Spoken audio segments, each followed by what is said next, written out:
Have you ever wondered how it all began? The stars, the oceans, the beauty of the mountains, and the miracle of life itself? Imagine a time when there was nothing, only emptiness and silence. But then, in an instant, everything changed. Let me take you back to the very beginning, to the story of creation. In the very beginning, before anything existed, before the earth, the sky, the sun, the stars, or even the oceans, there was only darkness. It was not like the kind of darkness we know when we close our eyes. It was a deep, empty, vast void. Imagine being in a place where there was nothing at all, not a single thing to see or hear. But then, something incredible happened. Out of this emptiness, God, the creator of all things, spoke. He said, "Let there be light." And just like that, the darkness was split open by a beautiful, shining light. This light wasn't like the lamps or candles we use. It was pure and perfect. It was the very first light ever to exist in the universe. It was so bright and powerful that it pushed the darkness away. Now, there was light in the world, and God looked at the light and said, "This is good." He called the light day, and the darkness he called night. And so, the very first day of creation came to be, a day full of light and the beginning of time itself. The world was now set to move, to breathe, and to grow. On the second day, God knew that the world needed more. It needed air to breathe, something to separate the water below from the sky above. So, God spoke again. "Let there be a vault between the waters to separate water from water." And, just like that, a great expanse appeared, stretching above the earth like a giant, clear sky. This expanse was like a beautiful dome that stood between the water below and the heavens above. The sky was filled with fresh, breathable air that would allow life to flourish. The waters below were gathered together into oceans, seas, and rivers, and there was dry land between them. The sky was vast, stretching far and wide, while the waters formed great seas and rivers below. This was the beginning of the atmosphere and oceans as we know them today. God saw this and was pleased. He called the vault heaven, because it was the place where the sky and the air were born. And that was the second day. The world was already beginning to take shape. The sky was clear, the waters were organized, and the earth was ready to grow. On the third day, God continued his work. He knew that the earth needed something special, a foundation where life could thrive. So, he gathered the waters together in one place, and when he did, dry land appeared, rising up from the deep. Mountains grew tall, hills rolled, and valleys formed. God looked at the land he had shaped, and it was perfect. He had made a place where animals and humans could live, a place where things could grow. But God wasn't done yet. He knew that the land needed life. "Let the land produce vegetation," he said, and suddenly, the earth burst into color and life. The ground became green with grasses and plants. Flowers bloomed in vibrant reds, yellows, and purples. Tall trees grew, some with thick trunks, others with slender branches. Fruit-bearing trees sprouted with apples, oranges, and peaches, ready to feed anyone who would come. The earth was full of green, alive with trees and plants. God saw it was very good. The earth was now not just land, but a garden alive, colorful, and ready for everything that would come next. Now that there was land and life, God knew that the earth needed something to guide the day and the night. So on the fourth day, God made two great lights, the sun and the moon.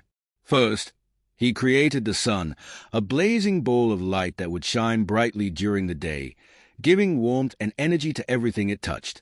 The sun was powerful and bright, lighting up the whole earth. Without the sun, nothing could grow, and the world would be cold and dark. Then, when the sun set, God made the moon to rise. The moon was soft and glowing, casting a gentle light on the world at night. But the moon wasn't alone. God also created countless stars, sparkling brightly across the heavens. These stars filled the sky with their tiny, twinkling lights, creating a beautiful nighttime spectacle. God looked at all of this, the sun, the moon, and the stars, and saw that it was good. He knew that these lights would help people tell the time, day and night, and they would be signs for seasons, days, and years. And so, the world was now guided by the light of the sun during the day and the moon and stars at night. On the fifth day, God wanted the earth to be full of life, full of creatures. He spoke again and said, "Let the waters teem with living creatures, and let birds fly above the earth." And in an instant, the oceans became filled with creatures of all kinds. From tiny fish to giant whales, the waters were filled with life. Some swam near the surface, while others glided deep beneath the waves. God made every kind of sea creature you can imagine, from the smallest fish to the biggest creatures that roamed the oceans. But God didn't stop there. He also created birds to fly high in the sky. The air was now filled with the sound of wings flapping. Some birds had colorful feathers, while others had soft, soothing songs. God saw all the birds flying across the heavens, and he saw that it was good. Then, on the same day, God turned his attention to the land. He said, "Let the land produce living creatures." And so, animals of every shape and size began to appear. There were lions with golden manes, tigers with their orange stripes, elephants with their big ears, and monkeys jumping from tree to tree. The earth was filled with animals. Some ran fast, some crawled low to the ground, and others flew high in the air. God looked at all the creatures, birds, fish, and animals, and he saw that it was very good. The earth was alive, buzzing with movement, sound, and color. Now, God was ready for something truly special.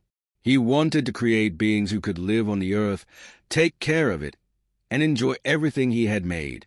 And so, on the sixth day, God said, "Let us make man in our image, in our likeness."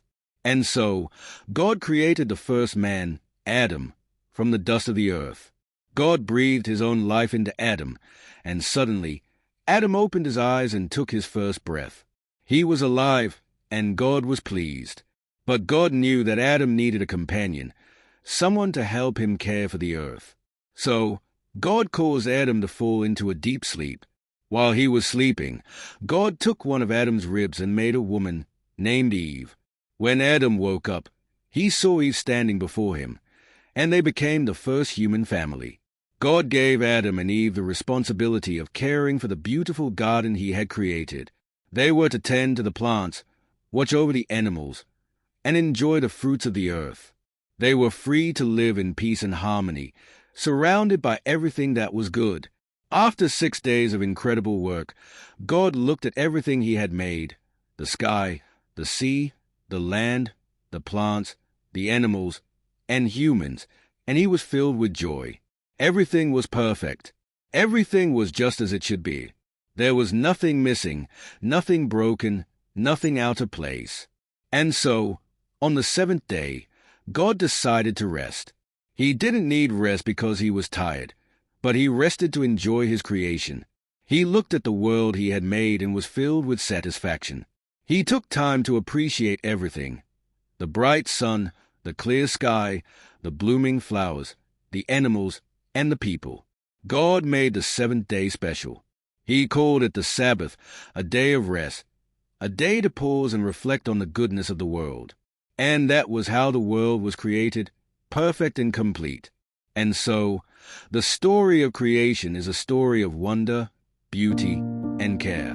From nothing came light, from light came life, and from life came everything we see and experience today. Each day, God created something new, and on the seventh day, he rested, knowing that all was good. If you enjoyed this Bible story, don't forget to give it a thumbs up and share it with someone who might need a reminder of the beauty in the beginning. And don't stop here.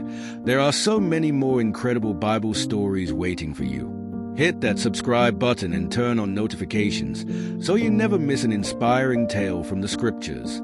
Together, let's explore these timeless truths one story at a time. Thank you for watching, and we'll see you in the next story.